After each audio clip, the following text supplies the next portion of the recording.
welcome to Detroit Table Talk, Saturday edition. How is you guys doing today? It's been a long, long week. No, I'm just playing. But it has been a long week. And a sister is wore out. I have had to jump over so many hurdles this week. But at the end of the day, God is still good. Um, I almost got this week hmm by a YN. And and it taught me a lesson. Before I came here, I had to stop by Action Impact, and I lost my key to my gun lock, Dang. so I couldn't use it. Or well, I wasn't trying to use it, but I couldn't defend myself if I needed to because I didn't have the key to unlock it. So I had to stop at Action Impact once again. This has happened. This is the third time that I lost my key to the gun lock. So what you do? Like, I have no clue. I be thinking I'm putting it on my ring, and then I go back. I be like, "Where's the key?" dang. So I think I'm gonna be upgrading. I'm gonna get me one of those things you put your hand on or your finger on, and get something installed in my car where it goes with my fingerprint and stuff like that. That's wow. I mean, that's my third time. I said, Lord have mercy. And listen, times are getting hard, and unfortunately, these YNs about to be out here, and women, we are vulnerable. So if you don't have a CPL, it's time to get one. If it's expired, renew it. And if you scared to carry a firearm, get you some mace, the strongest kind that you can get. You need something because these brothers out here are not. They not taking names or anything. They trying to get over, and we have to be safe, especially if you single and you single with children walking in and out of the house, or shoot, if you walking in and out of the house and you married and maybe he not home. Mhm. You know what I'm saying? You got to be prepared. You have to protect yourself and your children. But listen, today we have a special guest. We are talking about the realities of parenting a child on the spectrum. So we have Mike Powell with us today. Do we have claps or something? I want to hear claps or something. Oh my God, Mike is here. He has also a podcast, and it's called Hezekiah Kids. Yeah, Hezekiah Kids, Dice Cart, Puzzle Piece, and Adapt presents the Spectrum The Talk. Spectrum Talk. Yeah. And you learn a lot of information over there. But I wanted to steal Mike for a day because Mike is usually laid back, and you have two vocal women. So sometimes it's almost like playing double dutch. Yep. Mike be like, getting ready to jump in. So I just wanted to talk to Mike from a father's perspective. Give us a little background about your family before you introduce us to your son. Cool, cool. Yeah. So, I'm married. My wife is Jessica.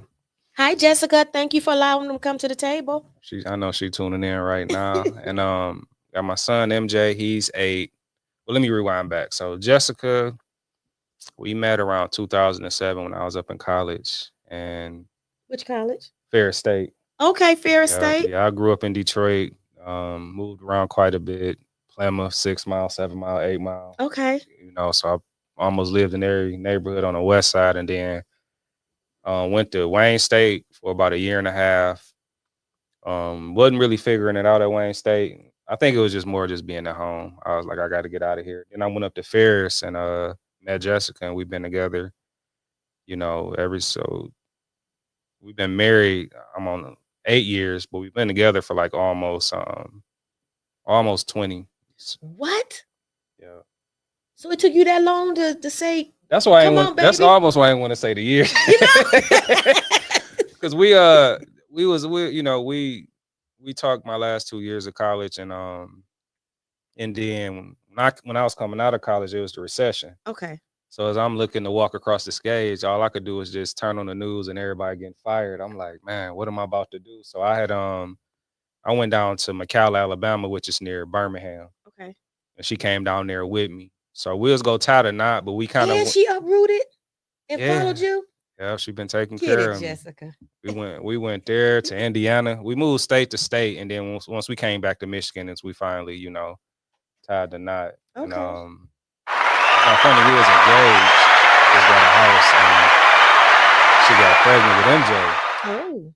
So MJ a preemie. How So many what times happened? was he born? He was born at 34 weeks. Yep, Okay. 34 because Jessica. Man, I gotta stop getting emotional in front of all these cameras. But I remember I came home from work. She was working too, Mhm. and then she you tired, and she just like, well, she think her water leaking. Now she was only at 28 weeks, Okay. so I'm looking like, I ain't had no kids, so I'm like, man, I don't see how her water leaking.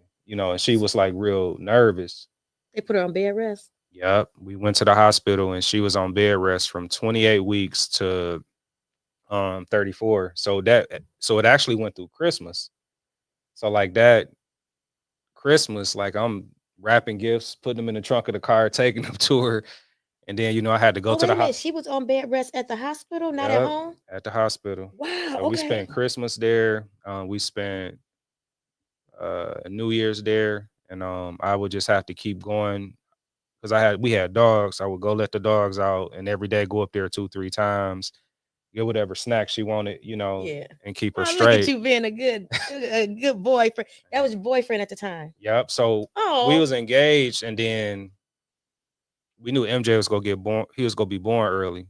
So my father, a pastor. My father, my stepmom, my aunt, my grandma, they all pastors. But my father actually came to the hospital, and then we wheeled Jessica out in a wheelchair, and we actually got married, and he married us at the hospital because I didn't want That is so. I love that. to have our first child without us being married. Yeah. So we got married. I still owe her a wedding, but we got married there, and then about a couple weeks later, that's when MJ was born. So he was about probably a little under 5. He was like 4 pounds 9 ounces, and came out at 34 weeks. Is a premium about 6 weeks early because I think full term is 40 weeks. I think. Yeah. And then they kept him in the NICU for 10 days, and that was tough. Because Jess was already emotional, and she'd been there for 6 weeks, and now her she didn't want to leave MJ. Yeah. So Oh, I know that feeling. she when my didn't leave the son NICU. came Like out. we went home one time, and I'm just like, babe, staff cool. And when we came, we just for her to get a little bit of rest. And when we came back, sometimes they gotta draw blood and do little things. So when we came back, and she sent like a drop of blood like on this nightgown. She's like, "Give me my baby." Oh, it was a I'm outta wrap. here." It was a That's wrap. She did not leave. Like she was there, and they kept holding him. They was holding MJ and putting them under the, I don't know, it's called the John just lighting stuff. Yep. The And incubator. they wouldn't let him out unless he drunk enough, a certain amount of ounces. So we got tired, so I just drunk his bottle. Did you? I drunk the bottle. It was like, we out, nurse. Like he drunk his bottle, get us up out of here. But he was so like, man, he was so small. And That is hilarious. No, I know that feeling because when my son came out, he had to stay in the hospital a few days, longer than me. And I was like, there's no way I'm leaving my baby here. And they, like, course, like, his dad was like, he gonna be okay. We gonna come back, just come home and lay down and take. I ain't going nowhere. Just don't play. So I went in the waiting room. They was like, Carmen, Miss Evans, it's gonna be. I ain't going. If my baby ain't being discharged, I ain't discharged. Yeah. And I stay right there. What's crazy? Like, and that's like that feeling. Like I've that seen too feeling many of Lifetime security. movies. Yeah, and just even with MJ being 8, and my daughter Jaleesa, who's like, she's a piece of work. She 3, but that's that feeling of you feel like your kid's best with you, and then but you also just you protecting them, like you protecting their innocence, you protecting their everything, and it's like it's such your responsibility, Yeah. and like that's why I kind of like move like how I move because when I say I, it's me and Jessica's, but my kids are my responsibility, my household is like my responsibility, so Absolutely. not being an authority, but making sure preserve their innocence, preserve their joy, putting things in place to keep the house going a certain way. Well, I at just the end take of it the real day, serious. you're gonna have to answer to God, for your household. So I definitely get it. Sorry, I got a little something in my throat. It's So allergies. uh, just one nose all week. I don't know what's going on, but just one nose. Um, so how was Jessica during the time? How long was it from the time that he was born to the time that you guys start noticing something um wasn't adding up? I think because of course we weren't hip to certain stuff. Okay. So I would say once we noticed that he wasn't talking.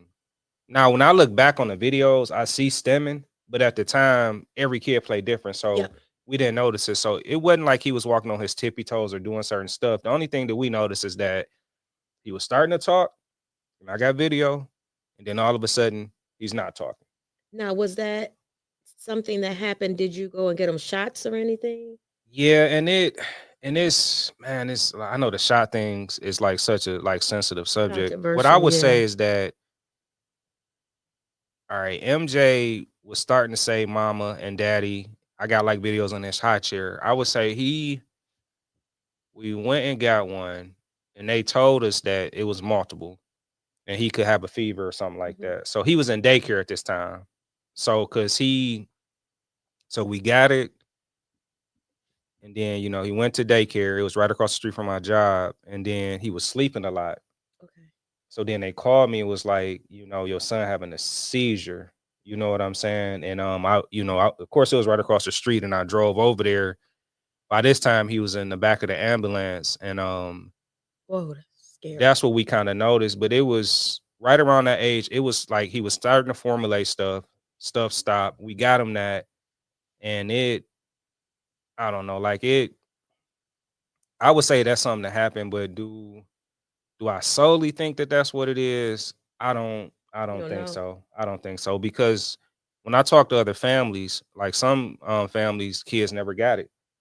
Okay. So I think it's some other factors that's It out might there. be a combination between what's in the shot and maybe something that's inside of It could be the genetic. genes. Because I know with my grandson, he was talking, and after he got his shots, he just completely stopped.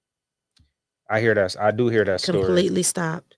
He went from mama, dada, no, stop, to getting a shot. And maybe not even a week later, some days later, he just completely just stopped. And it was almost like he did like a little stare. Mhm. And you know how sometimes you could be in deep thought? That's how he was. And it was like, and I just started watching him. And, slowly but surely, I started seeing his whole behavior change. He started lining up his cars, putting them in order. Everything was like um, his food. He was, separate the foods and stuff like that. He would eat one pea at a time. And I was like, I don't know. Now, at this time, I was working for DPS. So I had ASD classes before. Mhm. So I went to my son. I said, I think he may be on the, spectrum. He said, don't be saying that. Don't be putting that on my son. I said, I think he is. And, he argued back and forth with me. I said, okay. And I Yeah. had a conversation with her mom. I said, let me talk to the other grandparents. And she said, I noticed something, some things too. She said, I was going to call you. And we jumped in right then and made doctor's appointments. Yeah. And we had him diagnosed. unofficially, but officially when he was almost 3. See, MJ was about 4, when cause the daycare, so the daycare was like, it was like progression. They kind of like training your kid to pre-K. Yeah. And they should have been training them because they charged me more on my mortgage. So I would expect something more than just changing some diapers and feeding them. But what I started noticing was, okay, he's not talking. Mhm. And then it would be like toddler 1, toddler 2, toddler 3, and then it would be like pre-K. Okay. And what was happening was that they kept holding him back. So now he's like the oldest one in this toddler whatever class, and the kids are like way younger than him. Mhm. So it's taking them a longer time for potty training, this, like this, that, and the third. And that's when I'm starting. I was like, why is they holding him back? Well, he's not hitting certain stuff. And then that's when one of the Milestones. workers said autism. And I never even, I heard of like Down syndrome and things like, I never even heard of it. So I'm just like, nah, he just not talking, or he got some type of speech delay, because we did have him in speech therapy. And that's the first time I heard it. And I'm just And I like, think we are now using the right terminology. Back then, we didn't know what it was called because we just knew that certain kids were in one class, yeah, you know, and we didn't know the diagnosis, because at the time, it's now offensive now and it's outdated. But at the time, we used to say special needs, or the kids, and it would be like that's the retarded class and stuff like that. yeah, Now we have progressed to exceptional students. So that's what we call them now, exceptional students. So I had never heard the term autism. me either. I know when I was in middle school, I went to Coffee. It's shut down now for like 7 Mile and between Southfield and Greenfield. And Mhm. I remember at Coffee, it was a classroom with kids that was kind of like severe. Yep. It was a classroom with kids that function, Mhm. and it was a classroom for just knuckleheads, the kids that was just The bad, bad. that you Yeah. keep getting kicked out of every class. So this your next So step is that's just it. getting kicked out, They just throw getting you kicked in out of there. school. But they had like levels to it, and I think back on it, and it was just that you didn't even tease or nothing. You was just really supportive. Like back when I was Yep. in middle school, it Yep. wasn't no bullying, none of that. But I do remember seeing that, and I didn't know, But you know what? Being an educator now, I have to look at my students that I have. I have an ASD class, but even with my general ed students, um, you don't even know that a lot of them have IEPs. And I think it's become so common that the kids don't pick on each other because most of them, have some kind of diagnose. Um, so like if we see a kid, or if I don't know and I say, where's your work? Why are you not doing no work? You come in here every day, you don't do anything. You just lay down and sleep. And one of the kids be like, oh, Miss Evans, he got an IEP. And I'd be like, shut up. Don't say it out loud. But they feel like everybody know. So it's becoming a little bit more common. And I'm glad because now we're able to teach the other children how to accept and help the other kids out, yeah. you know. Um, so what was the process like in obtaining a diagnosis for them? So so first, the speech delay that got him into the early on program where he could get speech therapy with somebody coming into the house. That came from his doctor. She gave a referral, and then we went to the Bussey Center. Okay. And at the Bussey Center, it was just kind of like the local school district. So that started getting him help with speech. Okay. So he probably, around 2. Once we heard autism from his daycare, we went back to his peds or his doctor, and she was kind of like brushing stuff off, but we like, no, we want a referral to go somewhere. So once we got the referral from his main doctor, What was the nationality of the doctor? uh Like Indian, like a foreign? she wasn't black. Okay. But I'm not But you sure. know, Yeah. but no, but you know what? And that's something that I think we need to talk about more, because what I've noticed is when it comes to having our black children up under these foreigners, and I'm not saying it to be racist, I'm just stating a reality. They prolong a lot of things that we can catch, early on. You Yeah. know, um with the whole, oh, they're too young to be diagnosed, or they're too young, to give them some time. And I think it's wasted time that some kind of work can be put in. Yeah, you gotta stand up, for your kids, and Hmm. you don't want to be ashamed because, Yeah. like, even with, when he went through early on, he went through there, and they tried to, and I don't know their intentions, so I wouldn't try to, I wouldn't talk ill on them, but they want to jump from early on to full blown special ed. Oh, okay. So, like, once he aged out of early on, and he was 3, I'm touring the facility, and I'm looking around, and like, now this he's not even diagnosed with autism. Okay. And I'm seeing these classrooms, and I'm like, hold on, my son got speech delay. Like, what is all this? Well, Yeah. if Yeah. he for him to keep getting the services, we got to put him in full blown special ed. And we rejected the IEP Okay. because Okay. we like, hold on, he's just 3. Like, we don't. We was like, nah. Well, I mean, we went through it and rejected it, Okay. because, like, why? That's too big of a jump. And then even with the Okay. school district, he But you need. were still learning, so Yeah, you didn't I know. mean, at the age of 3, without him having no other diagnosis, like, it was too big of a jump. Okay. So, I mean, I was still open to go check it out. I still went through the process of getting the initial IEP, but then that kind of like sparked, pushed the doctor more and get him evaluated. So Okay. then at that point, it took like 4 or 5 months to even to get the evaluation set up. They was Oh, backlogged. they back, yeah. So we went up to, man, it was a heck of a copay too, but we took him up to U of M hospital. Woo, the most expensive place. I didn't know that. I just thought I had insurance. I Woo. don't even pay attention to, you don't pay attention to bills. So you start having kids and start getting them Does copays. I'm it- like, oh, this how it worked. Because we wasn't going unless I break an Yeah. arm or something. You Yeah. just paying the insurance. But we went up there, and it was probably like they had like, it was multiple people there. It was a neurologist. It was like a social worker. It was like at least 3, 4 different people. And it was about probably like a 3-hour evaluation. And Hmm. then that's when they said, okay, he got autism, and then here's the resources. Okay. So that was kind of like the process. It was early on speech therapy, and then evaluation for autism. They said it. So then now we at the point of, do we want to put him in pre-K? Tell me your son name again. Michael. Mike. I don't know why I wanted to call him Trey or something. That's why I was like in We my call him mind. MJ all the time, Okay, but MJ. yeah. I don't know why in my mind I'm thinking Trey. I said, Carmen, don't say that name. Okay, MJ. Yeah. We just do MJ. I call him Gobble because he eat everything. But yeah, we call him MJ. He's a growing boy. So how has MJ's development been compared to a typical milestone? So of course the speech is like, I would say that's the biggest delay Okay. with speech. And then he's super sharp. Hmm. Is he do have some sensory sensitivities. So I would say just like milestone development. So what does that Um mean to you? Some sensory.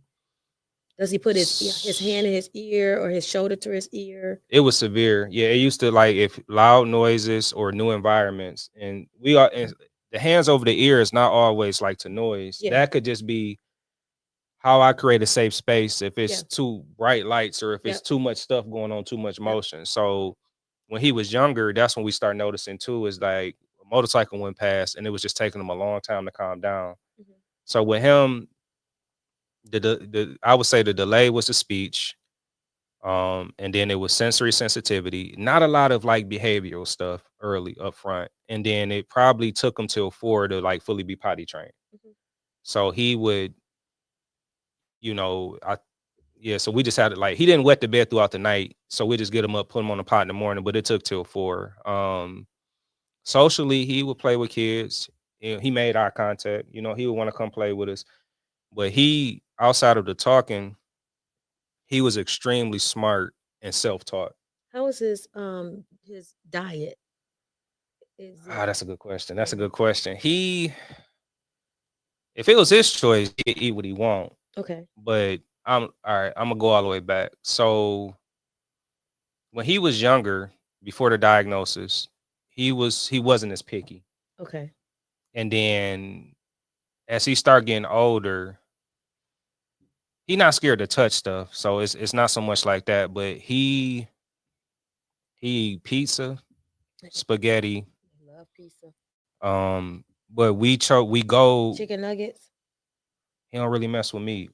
No French fries. His sister could get him to eat it. He'll eat French fries, Okay. but we took him to a holistic doctor, Oh. and we did it was like a urine and an oats test to where you had to collect this pee, collect this poop, send it in, and then they did an analysis on like the metals in his body. But it kind of came back that he might have like gluten and dairy sensitivities. And I Okay. did notice that is that like if he eat Oreos or if he eat like not so much on the gluten side, but when he eat dairy. So if we was to get a pizza from wherever, Mhm. when he go to the bathroom, it seemed like he kind of struggling or the poop is not as solid. Mhm. So now, with the spaghetti and the pizza, we just do gluten free, dairy free. And then Okay. that way he But that's what I learned with my grandson. Um, we as we were trying to figure out this new life, because he was very picky. Pretty much he only wanted pizza, French fries, and nuggets. That's it. yeah. And I was having a hard time with that because I'm like, no, he has to have some vegetables. He got to have some fruit and this and that. And when we talked to his pediatrician, which is African American male, um, and I say that a lot, African American male, he said, listen, at this time, we just want him to eat. So if that's because he would not eat. He was stubborn. He was like, if I can't have what I want, I starve myself. They could do that. That's what my daughter do. Like it So really I was just like like, let him have it. Long as he eating, listen. yeah. Because listen, you come to Nana house, all that screaming and kicking and just where the pizza? Let Nana finna order it right now. Yep. Just chill out. So yeah, we didn't, and I started just doing research and stuff like that. So I took it to his parents and his grandparents, um, especially his grandparents because she the one made the meals in the house. And we started going gluten free and we started doing the probiotic, um, and giving him vitamins and stuff like that. And of course we had speech therapy, occupational therapy. We had every kind of therapy coming to our house. And then we found a school in Grosse Pointe that specialized in autism. And Chris was really laid back, quiet, good kid. Then he started going to that school, and in his class, a couple of the kids would have meltdowns. Then Chris started having meltdowns. That's a good. I want to talk about that, but yeah. Chris started having meltdown. His daddy was not playing that. He was like, where you get that from?" And me, I'm like, "Oh, he's probably part of his." His daddy like, well, I don't care about being no part of that." He was like, "Get up and you better not fall out again." Chris would get up and look. And he would look at me and I'd be like, "Leave my grandbaby alone." But that's crazy. I mean, that's what fathers, a father, you want to not so much of an authoritarian, but you want to Yep. have that presence. But like MJ, his meltdowns, it chilled out, and then sometimes they mimic what they see, That's exactly what it is. and that's all it is. And it's like, That's exactly what it is. and I'm not sure if he's verbal or not, but Yep, he is. but think about it though, like if you see no wrong in that as the kid, Mhm. you know what I'm saying, and then somebody, that's one thing I had to kind of like work on is like the always correcting thing and like not, and then like, rather than just like understanding like what's going on. You just have to have a balance with it. Yeah. Because you have to correct it, but you got to show love and also do more memorable things. Because Yeah. you don't want, and I'm learning this even as a parent that don't have kids on the spectrum or maybe it's undiagnosed. I don't know. But I remember a prophet telling me one time, you want to make memories that they, of you guys laughing and having fun, not of you always correcting. Yeah. Because I'm more militant. Mhm. And even now, as an educator, I'm more militant. And see, I'm an engineer, so it's input output. It's like Okay. it's doing stuff. It's really I probably got a little bit of OCD with having stuff. I go to work, the orange, the apple got to be here, Mhm. thing got to be in Mhm. line. So like it's like you articulated that very well. it's the memories, it's Yep. so with like parents who, who dealing with children on the spectrum, you don't want to get too caught up in the, I mean, you got to correct and work with them, but you still want them to have fun and Yeah. stuff. And I Yeah. watched Jessica, she run around with the kids, they playing hide and seek, and MJ is just, he counting too. Like he's covering, and it's just like that's, Giggling you and still got to having have fun. fun. You still got to do that. What are some of MJ's hobbies or favorite activities? So MJ, his biggest interests or activities is like anything that's involving planets. Like he's into astronomy. Oh, my grandson is into that now. So he know the planets in order from the sun. You could even like not even have the planet nothing written on them, and he'll just look at them and understand if it's Earth or Venus or Mars. And then activity wise, he like throwing, playing catch. He like riding his bike. Okay. We still haven't took the training wheels off, but he like being outside and like riding around and stuff like that. Take the training wheels off. Get him a helmet. Get him some knee pads, elbow pads. He gonna fall. Yeah, He'll be all right. that's what I'm gonna actually do that tomorrow because he going. Yep. I was scared, but his granddad, he was like, "Boy, I'm tired of these things." He said, we getting out here in this parking lot and you gonna ride." And Chris got on that bike and he's like, "Okay, this is what I want you to do." He was holding him up. He said, "I just want you to keep paddling." And he was walking with him for a second. He said, "Just keep paddling." Chris didn't even realize he had let go. And he was going so fast. I'm like, "Catch him, get him." How did he break the first time, or did he? His granddad grabbed him. Yeah. And then in other times after that, he just put his feet down. MJ went up under the Silverado. Exactly. He was going. I was like, him to a yeah, church MJ, parking yeah. lot. And I was like, oh man, he about to hit that car. Put that bike in your car and take him to a church parking lot. It's open space. He can't hit nothing. Now listen, but that concrete, but he close to it already, so he ain't gonna get hurt. Kids, they heal like Wolverine, so they'll be all right. So what does your child enjoy talking about?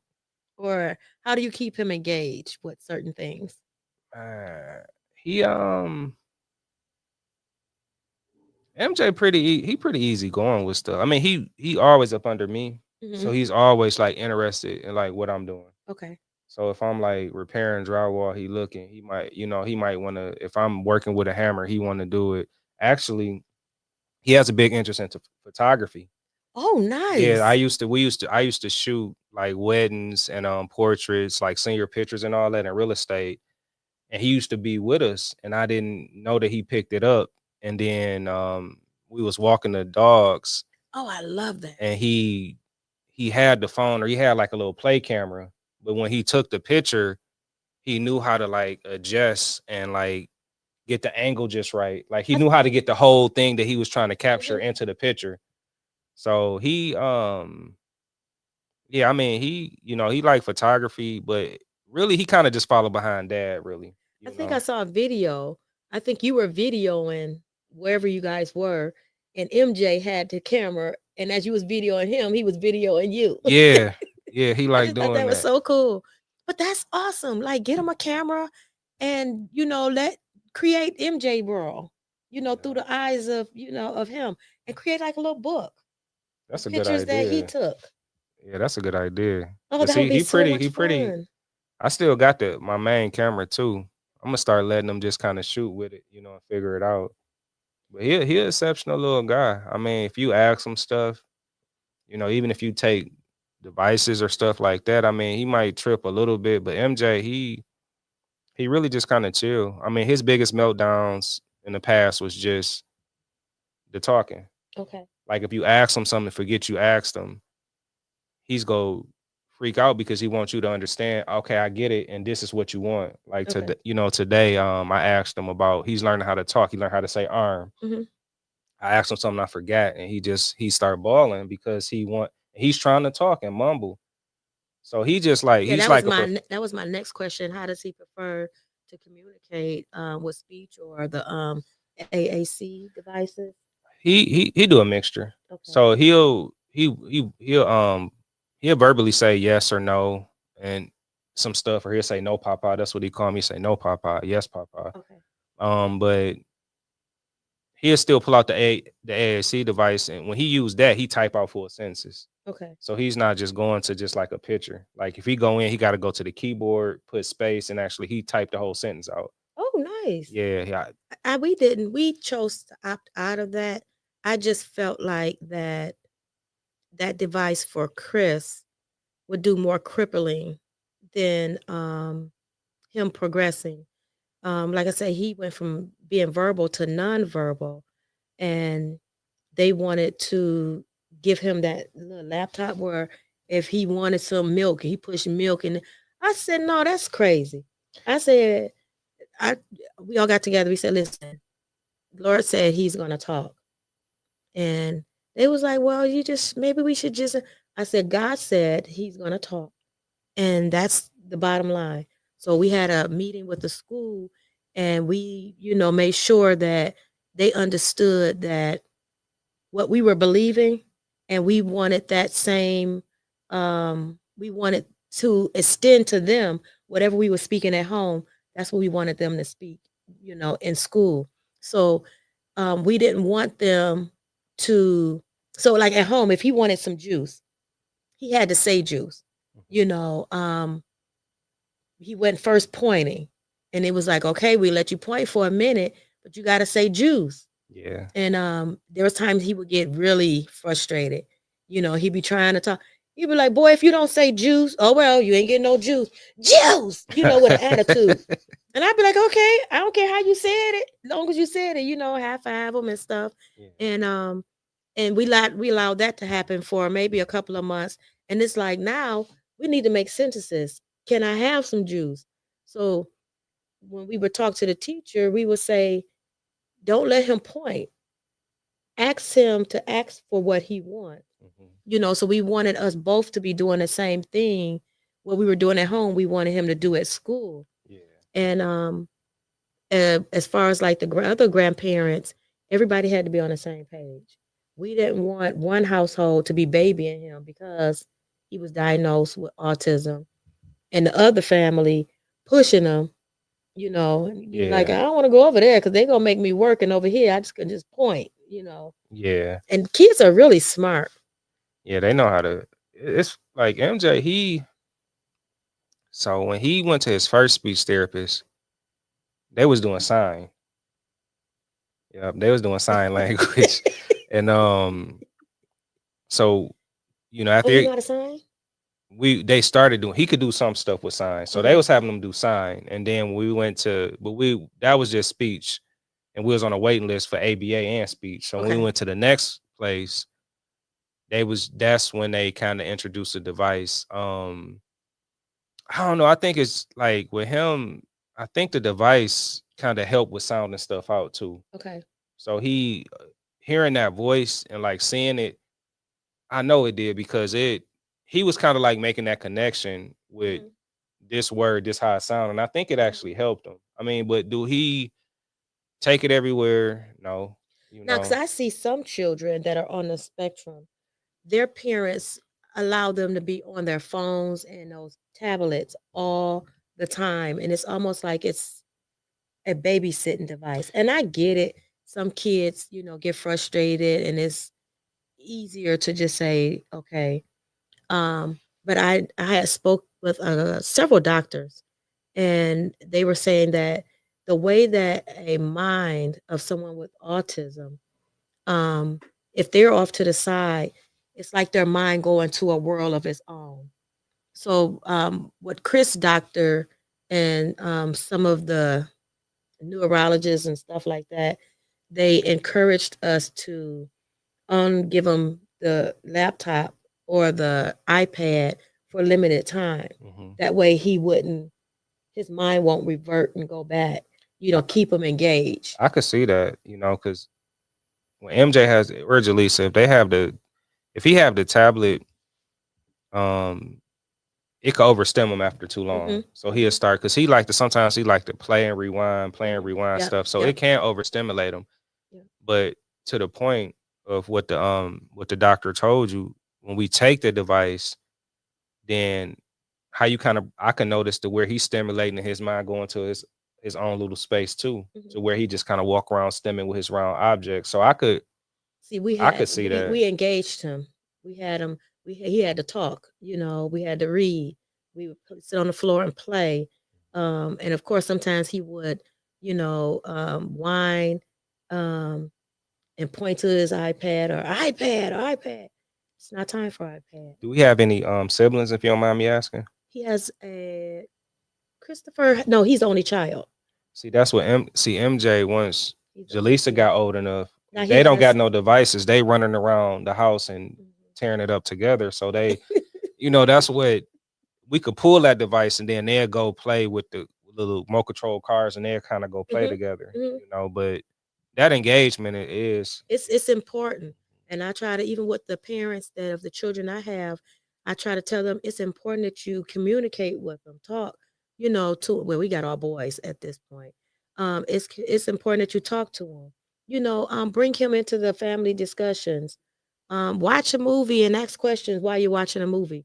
To keep their mind stimulated. Yeah. Because I'm telling you, Chris went from nonverbal to, I think he was graduating elementary, elementary, and we didn't even know until we got to his graduation that he was valedictorian, that he was going to give a speech. Dang. We're sitting in the audience, and the teacher calls him up, and we like, what is she doing? She didn't give us any heads up.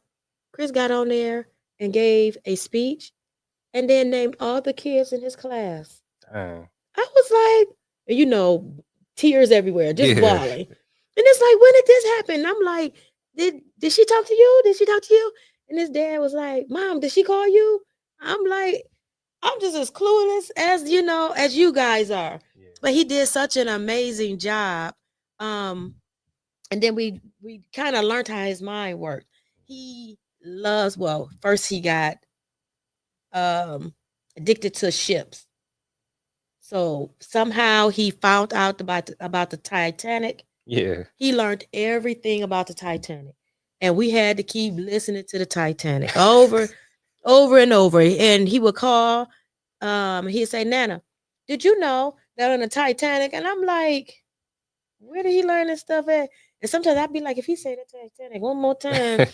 But he always had information. So we incorporated whatever he's involved in, we incorporated in whatever we're doing. So he loved the Titanic.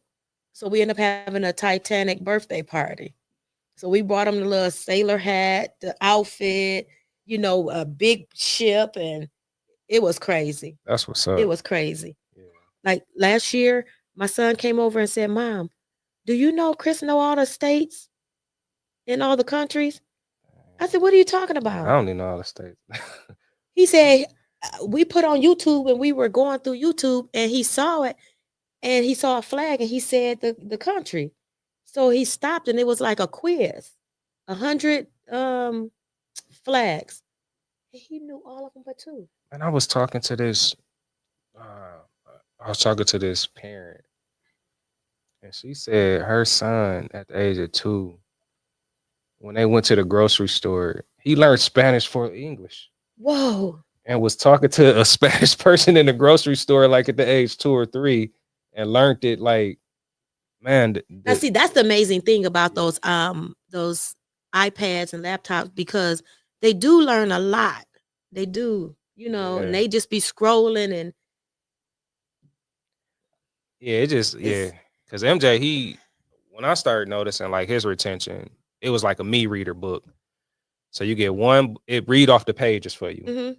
So you get a pack of them. It's probably 10 pages. You get 8 books. So that's 80 pages. Mm-hmm. So it'd be a book about the jungle, rainforest, animals, ocean, the code. So he would go under his bed. He had like a loft bed. He studied all 80 pages. So then if you just ask him, well, like you had to go to the main thing, you had to select which book, which page. And then he didn't even need the book no more. You could just say lion and he'd just go push and be like, so his retention, that's when I started noticing like his retention and his learning was real quick, how sharp he was. Wow. Like he taught himself how to write his ABCs, upper and lowercase at 3. He studies stuff. That's what he do. Yeah. Even when he around stemming, like he's studying, like I thought he was just stemming and he was really studying me with the camera.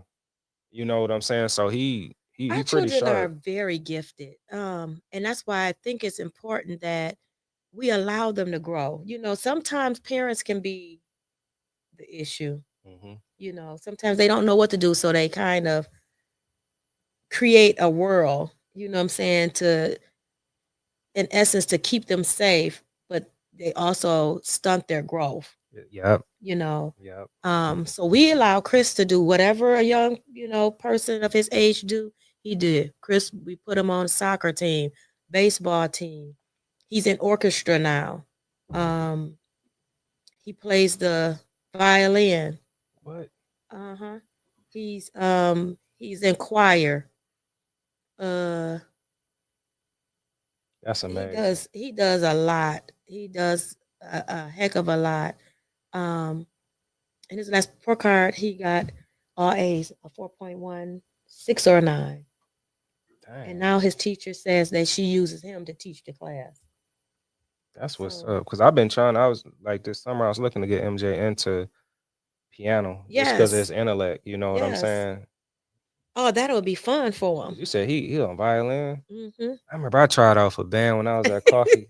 I didn't even make it Not past just the. violin, he in orchestra. And I tried to.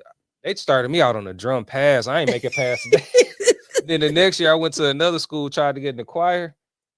Man, I know I seen it in the instructor face when I sung "Lift Every Voice and Sing." Like He ain't gonna do he it. ain't gonna do it. So I just started playing basketball. But no, we got to keep our kids engaged. Find out what they like, and then sometimes we have to push them. Like we didn't know if Chris was gonna like soccer. We was like, "Hey, big boy, we're playing soccer. I don't want to play, or you're playing."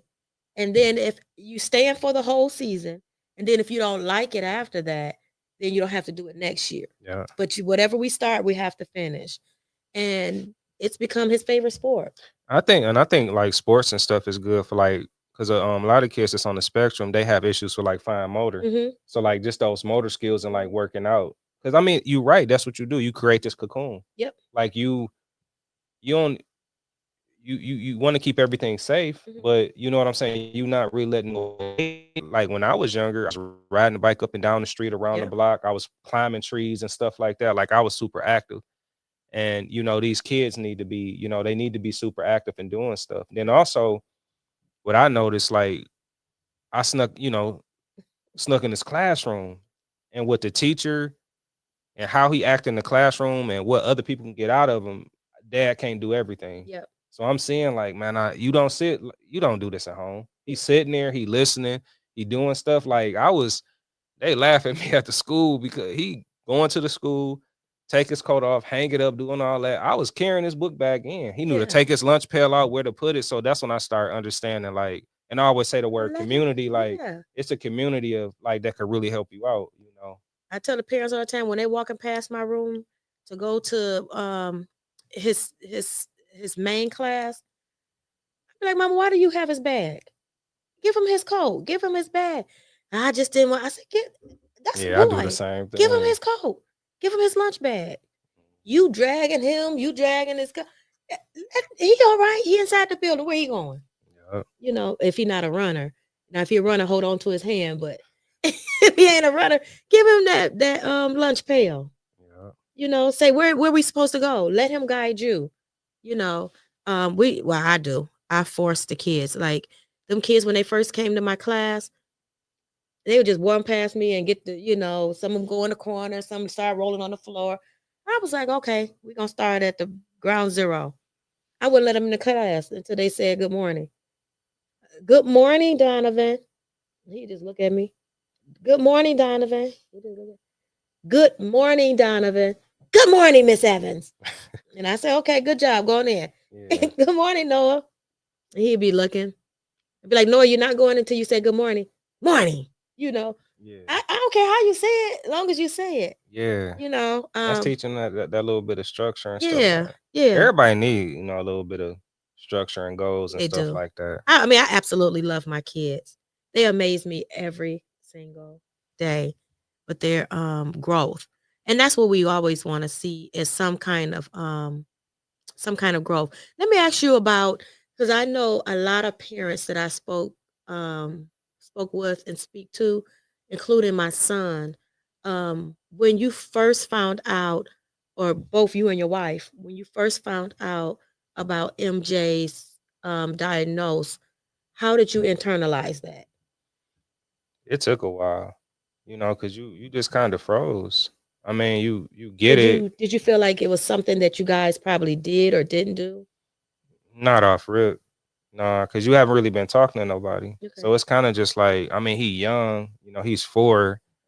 You kind of just froze. Like, you start thinking like, what can fix it. So Mhm. like when they give you that book of all these therapies, in your head, because you want your kid to be quote unquote normal, which ain't nothing normal, but you thinking like, okay, this is what's going on. It's like the first thought is, okay, if I put him in these therapies, that's go fix this. Yeah.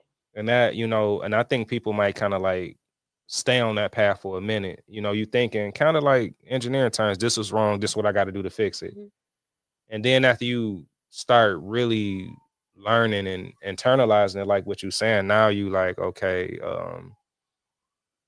this is gonna be this is kind of like, this is what it is. Yeah. Like you break your leg, you get a cast. Yeah. If this happened, you do that. It's not so much of like a light switch with autism. It's just a journey that you on and not Oh something yeah. that you're trying to fix. Oh yeah. But I think parents up front, I can't say for all, but for me, because I don't want to speak, for Jess, because I don't know if we ever really had this conversation, but I know for me, it's just like, okay, this was going on. And, this what I got to do to fix it. Of course, I'm going to pick one of these centers in this book and I'm going to start taking them to these centers to kind of start fixing stuff. That, that's Now, how I looked at it. now, did you at one point in your life? It seemed like you got a good grasp on it now. At one point in your life, did you feel like, did you or have you or your wife ever felt like, wow, I'm like overwhelmed?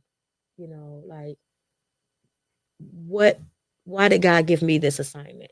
Um, I answered the second person. Like I never questioned God's will. Mhm. So like I never looked at it like, I was kind of like grateful Okay. because it helped me, mature in a lot of areas I need to work on as a man. When I get approached with tasks or difficulty, I always try to revert back to what can I change to accommodate it. So like if I get a difficult task at work, I always feel like there's a way to do it and I need to kind of restructure how I'm doing stuff to kind of like deal with it. Okay. So I would never discourage, like if we feel like we falling behind, then okay, I'll get up at 4 instead of 5 in the morning. Okay. Okay, if we feel like we kind of getting overloaded with cooking, okay, let's just cook 5 pounds of spaghetti and freeze it. Now we Yep. go free up time. So I always try to look at like Oh, solutions that's definitely on an how to engineer kind of, mindset. yeah. I mean, and I've been like this since I've been like younger, but I always try to look at the solutions. And then on the spiritual level, I've been through like struggles and stuff like that, but I think God like kind of like blessing you with the angels, like kind of what I say in the prayer, like you getting this angel, you special if you have this child. Yeah. So God trusting you like tremendously. Yeah. So for me, it's now I got to sit down. I need to meditate. I need to pray more. I Mhm. need to listen to Walter Hawkins before I turn on the Breakfast Club, because now I got to start putting stuff in place to kind of like build me up spiritually, Yes. because Yes. obviously, God, you want me to do something, or what I'm saying, you got something planned for me. And the only way that I'm gonna figure that out is if I start changing my routine. Okay. Just like I changed the routine when I'm faced with something difficult. Mhm. Now, how does MJ interact with with your family and peers? He Do you have a lot of support? I think we don't let nobody watch him. I ain't gonna lie. I mean, we will let some people watch him. He no, he interact, he run up, he'll go that's Nana and stuff like that. So no, he interact pretty cool. I mean, sometimes it might be a little bit of personal space when he might just be like this, but yeah, he interact no problem. Now he ain't trying to like stay up in your face. He'll come say what's up. He'll come laugh with you. Say He'll hi play and be games out. with you and stuff like that. But after a while, you're like, leave me alone. You know what I'm Okay. saying? But he will like engage in like activities and stuff like that. He won't be isolated. So, how do you incorporate date nights where you and your wife can energize each other? You mean like sit down and watch Netflix? 'Cause we ain't been on Okay. a date in a minute. But even that, you know what I'm saying, where it's just y'all time without the children. Now your daughter doesn't show any signs or anything like that. No, it's just signs of bad. Just Okay. signs of being a brat, but that's about it. So yeah, so how do you guys energize each other without the children? I mean, that's a struggle, you Okay. know, because we always we don't really like let nobody babysit them. And I got a big family. I mean, I got 6 little sisters, Now 2 why brothers. is that? Me being overprotective. I know it's not. I'm being transparent. I don't want to get up here and lie. You know what I'm No, I saying? mean, I Yeah. understand. h- But how does that look as MJ is growing older and we don't always look at the totality of everything? Mhm. God forbid anything happen. So How do you get him used to being with other people? Um, so we is working on it. I'm gonna go backwards a little bit. okay, So when MJ got diagnosed, it's other things that start coming with it. okay, So not and I'm not gonna say with it, but other things happen at the same time. So it's not so much like being overprotective with autism. So MJ, you know, he did have 3-4 seizures. okay. You know what I'm saying? And Mhm, then also MJ got asthma. mhm. MJ don't know how to. So I mean, the time I spent in the ER, I'm talking about days in the ER, multiple times throughout the year, to where the insurance was like Yeah. trying to go after my doctor. They was getting mad, but it's a little bit of the autism, but it's a little bit of those other health conditions to where you nervous. Like he's not verbal. He can't tell me he's not breathing. Mhm, So you know he'll catch it.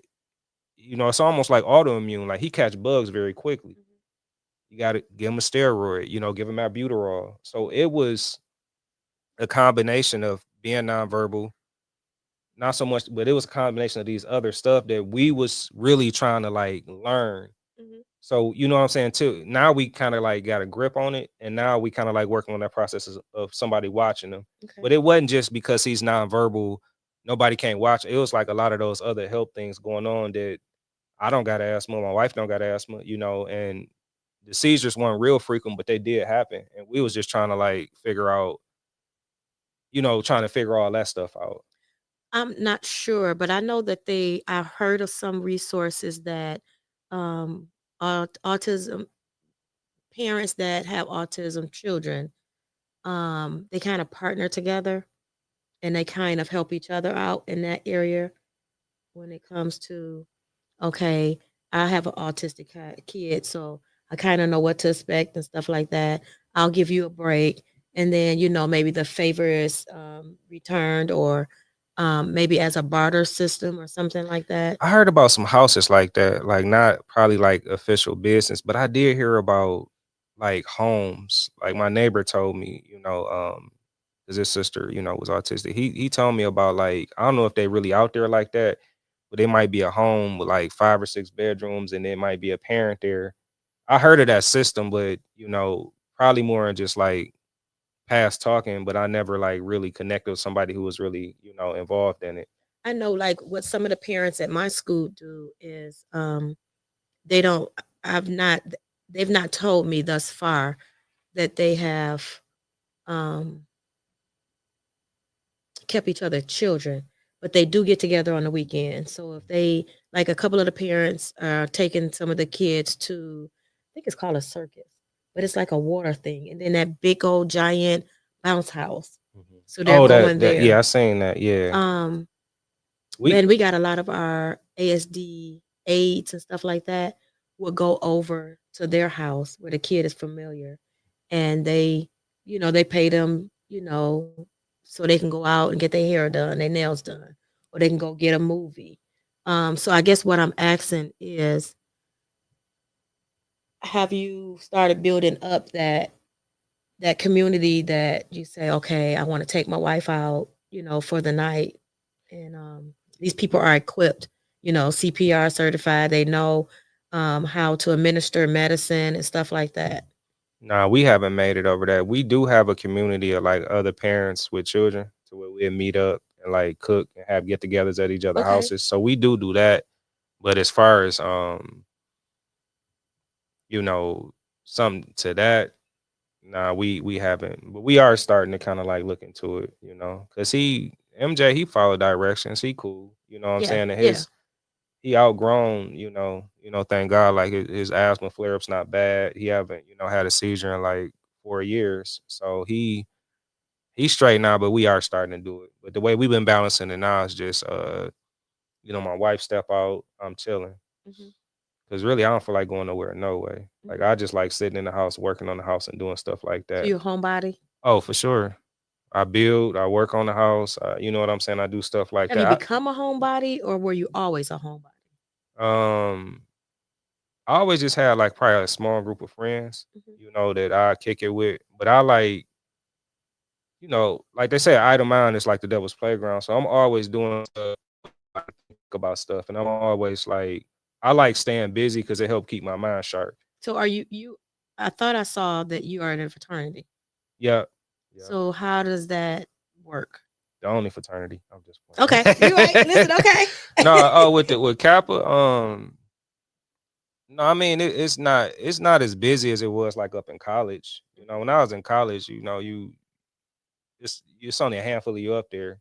Mhm. At this level, it's not as busy. So I'm in the frat, still do photo shoots every now and then, help people out. I still So move do you around a little get do bit. you get MJ out to some of the community service events with your bros and stuff like that? Your frat brothers? I No, like I haven't took them out to like that. We do get them out the house, but I haven't took them to no events like if we throw a picnic, like I crossed the ET Epsilon Tower, that's Fair State. Mhm, So when we throw our picnics and stuff, I could take them out there and stuff like that. mhm.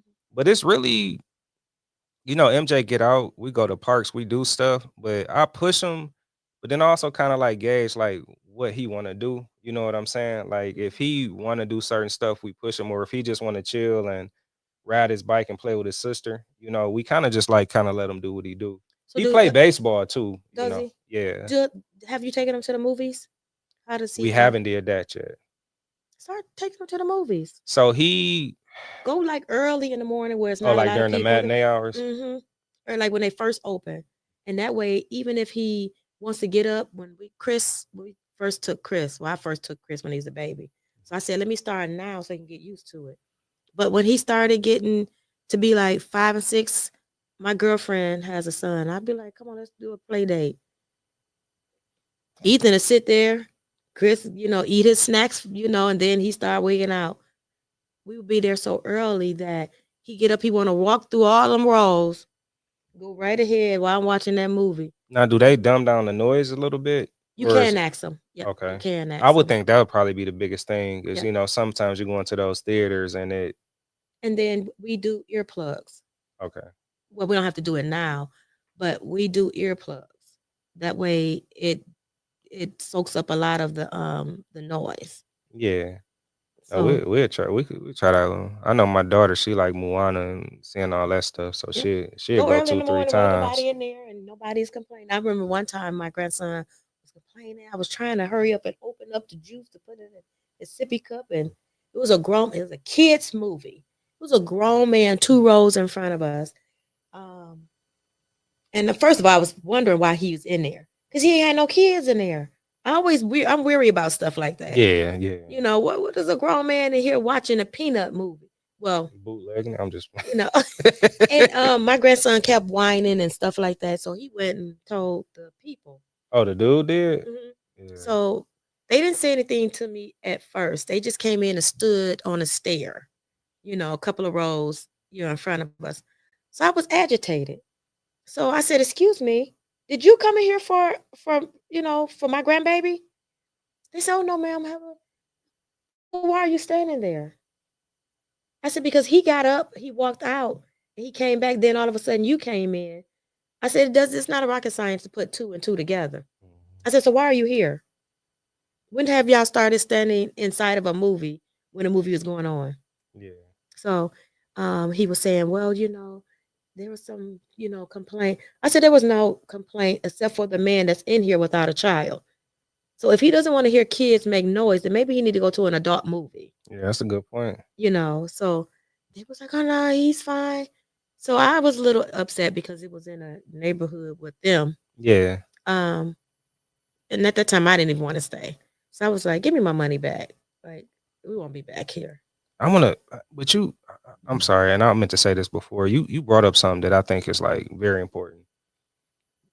Knowing that kids that's on the spectrum are picky eaters, you kind of talked about multivitamins. Now, I think that's really important, even if a kid is like not on the spectrum, Mhm. because one of the things that we do, my friend, I call he really my brother, brother Bay at More Herbs, like he introduced us to like the sea moss and the black seed oil and stuff like that.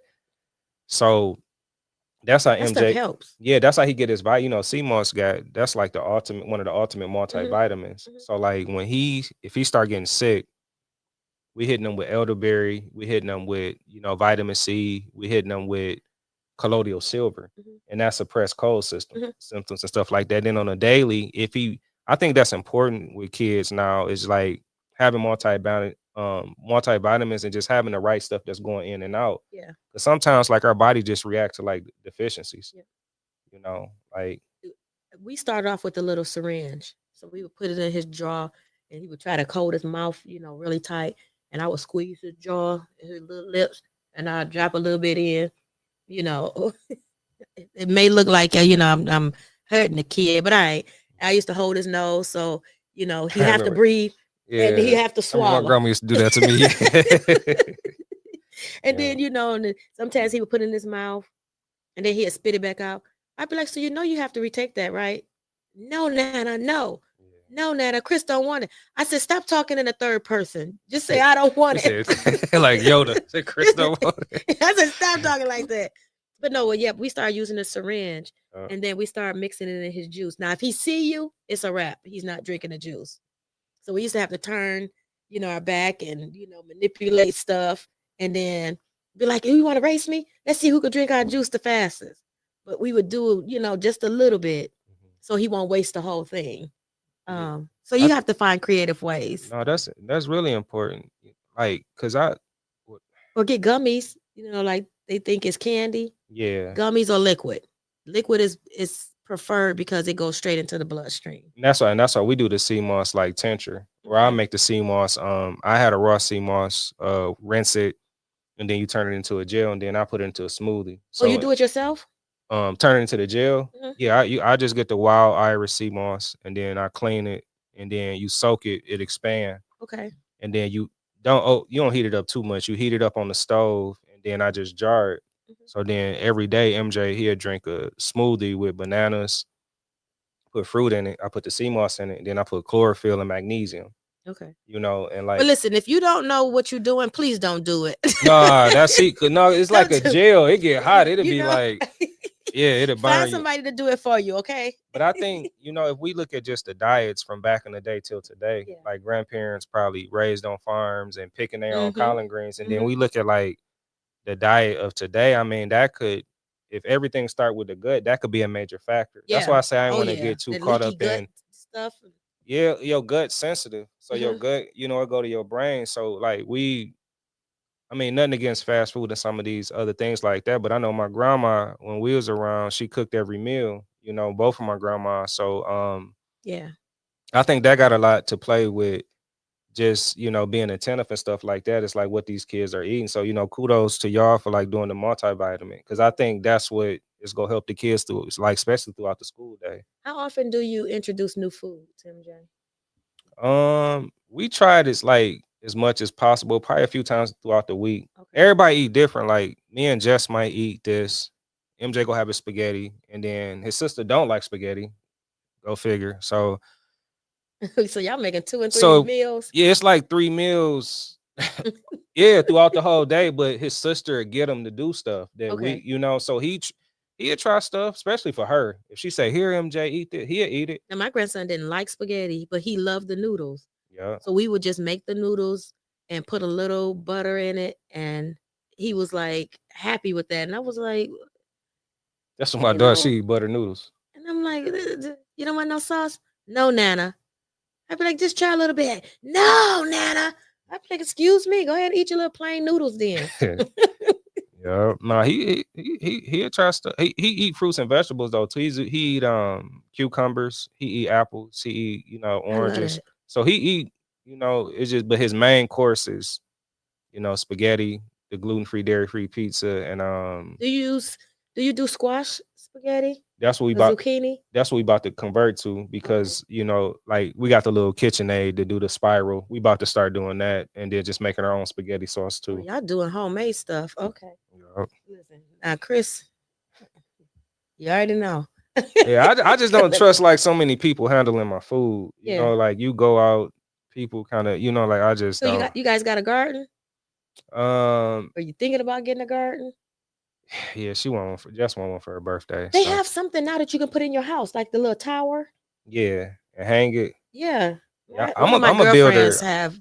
have that, and I was just like, she's Caucasian, and she's really into it. And I was like, yeah, we don't really do that. And she always laughed at me when I say that. Like I always say, black people don't do that. But now I'm thinking like, I want to do that. Or even a raised bed garden. You build it up and the stuff will start growing. It's Well, I live in an easy. apartment, so I can't do it now. Oh, you I talking don't have about my house but that now. tower just putting stuff in the windowsill and stuff like that. Okay. Yeah. No, it's a whole concoction. It's like it's a whole little thing. And it started growing a little vine, started growing around it. I'm gonna have to look into that. Yeah, it's a whole little concoction. Let me see. I had a couple of more questions. Um, oh, what helps MJ feel calm? Hugs. Hugs. Yeah, I kind of like compression with him. If he freak out too much, I just come on. I hold him, but then we do breathing exercises with him too, to where Okay. say breathe 10 times. Once he do that, he go calm down. But I embrace him a lot. Like I kind of because sometimes like people do like it's like kind of like the weighted vest, weighted blanket thing, Mm-hmm. that Mm-hmm. compression. So if he have too much of a meltdown or something like that, I just come hold him and just I'm there, like hey, I'm dad right here. Now, how have you and your wife dealt with your mental along the journey?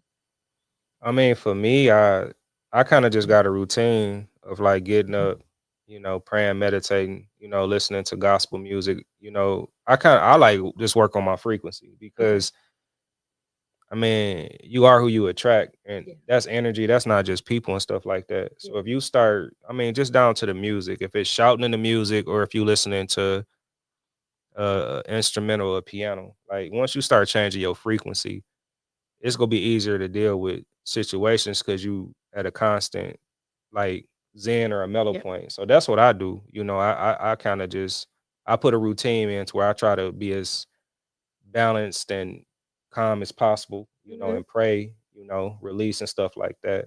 Mm-hmm. Do you guys Um, go to church? we about to start getting back into it. So I'm about to build a sensory den in my dad's church so we can start getting MJ into there. Okay. You know, So we is that what like a just a room off the sanctuary where it kind of like the sound is not yeah, as muffled? it got sound panels in it. It's actually I'm working with with Tiana and Feed the Need, and we looking to see how can we like roll this out. So we built one at her dad's church for her son. We used to have one, but it was called a cry roll. So like the people out there Mhm. can't hear the kids crying inside there. I ain't never even think about it like that. Mhm. It's probably very similar. It got the sound panels, a couple lights and stuff like Mhm. that. So just so he could, you know, be able to And it chill was, out. yep, you could shut the door, and if he's walking around and moving around, you could still focus on the service, and the doors closed, and Yeah, he's cool. Or the children that go in there is cool. But yeah. yeah, we used to call it a cry roll. Well, tell us about your business, Oh, you and your wife business, I know people probably was wondering why I got this mannequin by me with right? this. The sock. Yeah. So adapt. This is adapt. You can see the A here. The A is on the bracelets and on the clothing. This is MJ here. That's the spaceman. But so with adapt, it just started out with a phrase. It stands for autism adapting, and it was just something that we put on the shirt to just say like this is what's going on. Okay. So we was wearing it to the baseball games and things like that. And then what we saw is like we could turn this into a business for him, but then we could also help people. Yeah. So we had him draw the A. He drew this actual A. We digitized it, and then we just start kind of like selling merch and stuff and like donating some of the proceeds. But Now, how much are the socks? we selling them for 10. These are learning socks. So the first thing we came out with wristbands, then we had shirts, and then Since you now we gave me got my the wristband, I've never taken it off, I like like them. ever. My wife liked the gray ones. I like the black ones. I love this. Thank you. See, Jess. But no, these socks here, this is probably the coolest thing we came out with. So it helped individuals that's on the spectrum learn how to put their feet in the socks correctly by following the arrows. Okay. And then they can say where their toes are at. Because MJ would put his socks on like, you know, backwards or upside down. He'd get frustrated. It don't take a lot to get him, you know, frustrated. Yeah. So Yeah. these are purposely oversized, but they, they're fully, you can feel them like they're fully thickened. They're not like thin Oh socks or yeah. anything like that. And they're learning socks. So what like I'm looking to do with Adapt is first we want to share our story Mhm. because you never know who you can help. And then I want to like as we continuously doing this, I want to combine like my engineering background and keep coming up with different things to kind of like help out. So is that the only design, or do you have other designs? So we got two different color socks. We got the wristbands, we got shirts, we got hoodies. What's the other color sock? They're gray. They're gray, and then they got a blue A on them. So that was like a Okay. limited edition that we just go come out with once, and Okay. then we go probably go back to these. So okay. So you're not gonna do like the autism colors in the different socks, like red, blue, green. Uh, we kind of like gauging it, Okay. because man, so many people from different areas want the socks from different purposes. Okay. Like some people want it like this, some people want it quarter. Like my one friend who Yeah, recorded because it's us. getting hot, so we need footies. Yeah, so it's like I'm trying. It's like you got to kind of like gauge your audience and see. My one friend he Let me. teach ballroom and dance, and he said these the most comfortable socks so he can actually teach dance and They stuff. feel like the socks that I have, my Detroit Pistons and Lions socks. They're really thick and Yeah. So I mean, they could be worn comfortable. in like with like flip flops during the summer. That's how I'm gonna wear them.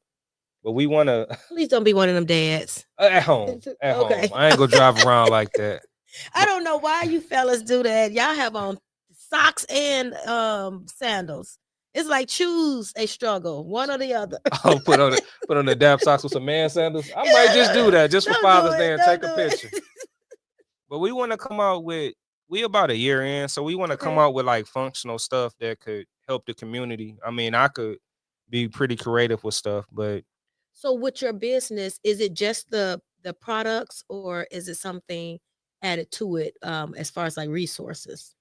good good question. So we got when you go to Adapt, which is AUDAPT.com, you can see we like one portion of it is Oh, just you know what? I think I just got that. what's that? AU, is that for autism? Oh, autism AU? adapting. I didn't even say yeah, AU. I'm like, All what? adapt. I'm Yeah. like, he keeps saying adopt, and I'm like, that's not how you spell it. So the AU is okay. You put Yep. both together. Yep. Autism adapting. That's what it They stands probably for. the audience probably got it. It just took me a minute. No, but we like we share the story. So like we try to how we tie his shoes. Okay. When we first start, just so people could come on and say, hey, I might be going from there, or hey, they could kind of see how we approached it. So one portion of it is sharing. The other portion of it is selling like really cool, dope accessories so Okay. people could wear it year round. So Okay. we don't, you could kind of see certain stuff during the month of April and then you don't see it no more. So we want to just keep coming out with stuff that's fashionable that you could wear year round. The other portion, the community portion, I would say, is how we partner with Feed the Need with building out these sensory dens, Okay. community events that's going on, like whether I'm affiliated with the event or not. When you go to our community page, you can see events going on all throughout the year. Okay. And then at the bottom of it, For we for autism. autism, any type of disability, mental health, which is Mhm. important for the parents. Mhm. So I put that on there, and then I do have resources for some of the different Did you put organizations the that we connected resources with. on there for a summer school? Well, I need to summer work on programs. that because a lot of people starting to ask about that. But we put like Autism Alliance of Michigan. I got Hezekiah on there. I'm gonna get Puzzle Piece on there. With their resource, with our with Bree's resource book. Okay. But every time we run across like a unique resource or organization that's doing something, we just put it on there. Okay. Oh, you know what? I don't know why I didn't do this, and that's crazy. Yeah, I'm gonna step away, but Anywho, hold the line. I don't know why I didn't. And we're talking about autism. That's crazy, Carmen. Man, I didn't even show the blue sock. I had the blue sock too, but yeah. I have a book on autism. It's called Let's Be Friends. So I brought this for secondary education, um, and the characters is my two grandsons. So I always try to incorporate both of them. I had, somebody illustrated to draw Chris,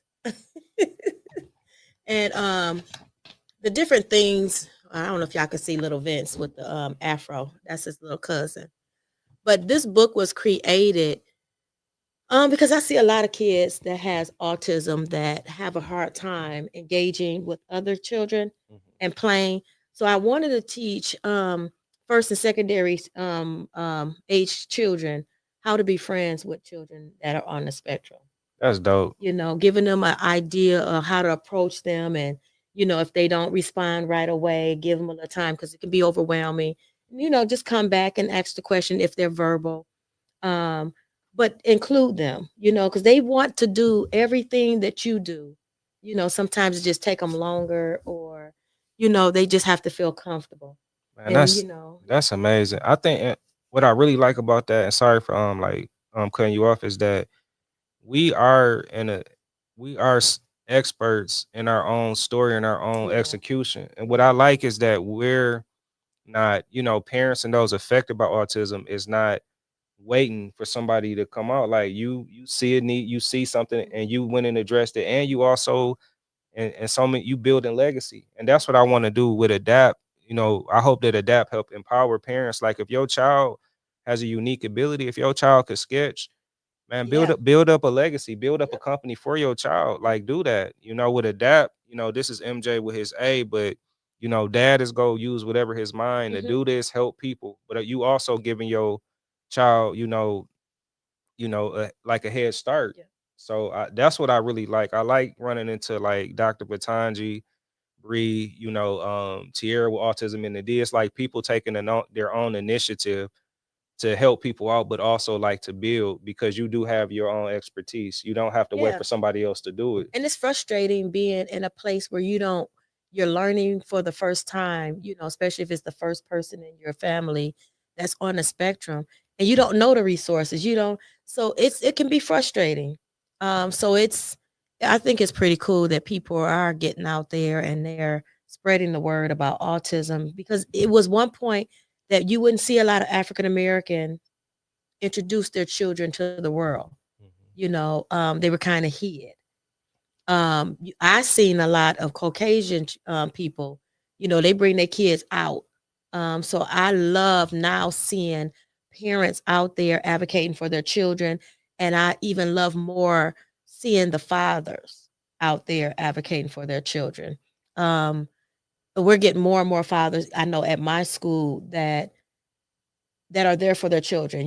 We see them more than we see mom. So I think that is like totally awesome. But I think putting our children in a place where they can be successful, Yeah. when we're no longer here. I can remember like it was yesterday, the first day that we went to the park and Chris was in, kind of introduced to other kids. We were just sitting on the bench right up there on 12 Mile. What is it? Um Inglewood or Inglewood? With the red stuff, like yeah, I know what you're talking We about. were just sitting there, and I'm like asking Chris, let's go, and he like, so he's sticking real close to me. And one little kid just ran up and say, "You want to play?" And Chris looking at me, he looking at the kid, and the kid's like, "Come on, let's play." See, that's the And innocent and purity of you kids, know, the little Yeah. white little boy, he said, "You want to play?" And Chris looking at me, Chris looking at him, and the little boy like, kind of like grabbing his hand, "Come on, let's play." And he look at me like, "You going too?" So he grabbed my hand. I said, "Okay, come on." I found myself clamming, my big butt clamming up in there. But the smile, and I don't want to cry, but the smile that came on my grandson's face was like nothing else. That's why you got to get the kids out. Nothing That's how it else. is with them. Take them somewhere. He start running around with the kids. They jump on the trampoline. Uh-huh. See, they fulfilling something the dad can't Yep. feel. Yep. So that's why parents, you gotta, take them out. Your kids, I would just like to say all y'all doing an exceptional job. You Yes. you taking care, but Yes. it's other areas that you can't feel, Yeah. far as like relationships and kids meeting other kids and stuff like that, to where, kids are very, for the most part, very pure, very innocent, and Yeah. they understand it and they want to just play. And like, that's what you got to let them go do. I said, push the boundaries, expand your territory, allow your child to do as much as they can, and don't limit them by your limited, mindset, what you think they can't do. They'll Yeah. surprise you with a lot of things they can do. Yeah. So any last words before we go? I so appreciate, you coming to the table. I appreciate Miss Jessica for allowing you to come to the table and talk about, your family. Um, first I'd like to thank you for getting me out here. I would like to, just thank God, for keeping me in a good space and, working on me daily. And thanks Jess, for being a great wife. MJ, Jaleesa, I love you guys. Thanks my father, Pastor Eric Powell, and um my whole family, Yeah. Pastor Michelle, Pastor Lynn, my grandma, Pastor Tiola Funches, my mom, Ernestine. But Are you going in ministry? There's a lot of pastors there. yeah, I don't think I got a choice. But I would just like to just say to all the parents that, you guys are doing a phenomenal Yeah. job. I love connecting with you guys and just stay encouraged. Let's just keep working together. Let's keep Yes. sharing our stories. Let's keep, uplifting each other, because I think that's the best way to build this community. So, I just appreciate all you guys for like checking out my videos. I appreciate all you guys for sharing, and gals. And I'm just keep up the great work. No matter what, you're doing a good job. What's your next event? I'm gonna be out this Sunday at April Chambers Mental Health Walk, Okay. and then Where's that from located at? Where do we go that's have it's in Rosedale. It's in Rosedale Park. It's actually, if you go to adapt.com, it's on the main page. With all how you can sign up and stuff like that. And it's not ADOP. It's AU. Yep, sorry. Yeah, adapt. So AUDAPT. Okay. Yeah, I know the O on it make it seem like an O, but it's actually an A in there. So it's adapt, AUDAPT. And that, you can see the event that's coming up tomorrow. It's a link, so you can check out the Spectrum, talk all the previous episodes, and pretty much all the resources. Get your book. Let's be friends. It's a real easy read. It has awesome pictures. The colors is beautiful.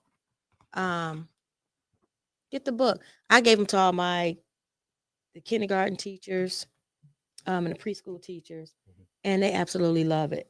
And the kids be like, can we read that book again? How can You people know, get it? You can get it by going to DetroitTableTalk.com and go to the shop. What is it called? The store. The store and shop. Go to the store and shop. But I appreciate you guys. Oh, and guess what, guys? It's been long awaited, but let me say it here first. You get the information more on my page, Detroit Table Talk, or you can go to Carmen Evans. I haven't put it out there yet, but I will. My first my first men's oil is available, and it is called Nice, and it smells nice too. So I'm going to be pushing that, and the women's, we got you coming the next couple of weeks. We still doing a little tweaking with that, but I'm so glad that now I have my own. I love smell good, so I have my own men oil and women's oil, and the women's is called Bella. So I need you guys to cop it and see how you like it, and then push it. That's what's up. So this is a little thing that I just started doing. And it fits me, it fits Detroit Table Talk. But we close out with a quick little prayer. If you don't want to stay for it, log off. But it's gonna be said anyway. No, I'm just playing. I'm just playing. Lord, we just thank you for our guest that came to the table today. We thank you for his wife. We thank you for his family. Lord, we ask you to continue to lead and guide them, give them the strategic plan for MJ life. and how he will fit in this community and be a blessing to this community. We thank you for all the children that are on the spectrum, that each and every one of them are being led by you. Each and every one of them have a purpose on this life, and each and every one of them will be directed by you and your spirit. Keep them covered, Lord. Keep them innocent. Protect them from all danger, seen and unseen. And we'll continue to give you all honor, praise, and glory in Jesus' name. Amen. Amen. And we're out with see. No, we won't see you next week. My sister is coming to town. My niece is coming to town from Africa, and I get to meet my niece for the first time. So no, I will be hanging out with my family next week. So we will see you on the 31st. That's after the holiday. So eat your ribs, eat your baked chicken, your fried chicken, your barbecue chicken, your mac and cheese. And I'll see you after that. And then come on, guys. I need you to partner with me. I need to lose some weight. So I need some people that's going to chime in and that's going to be serious about losing some weight, because the summer season is coming and we outside. I'll see y'all on the 31st. Bye. Peace out.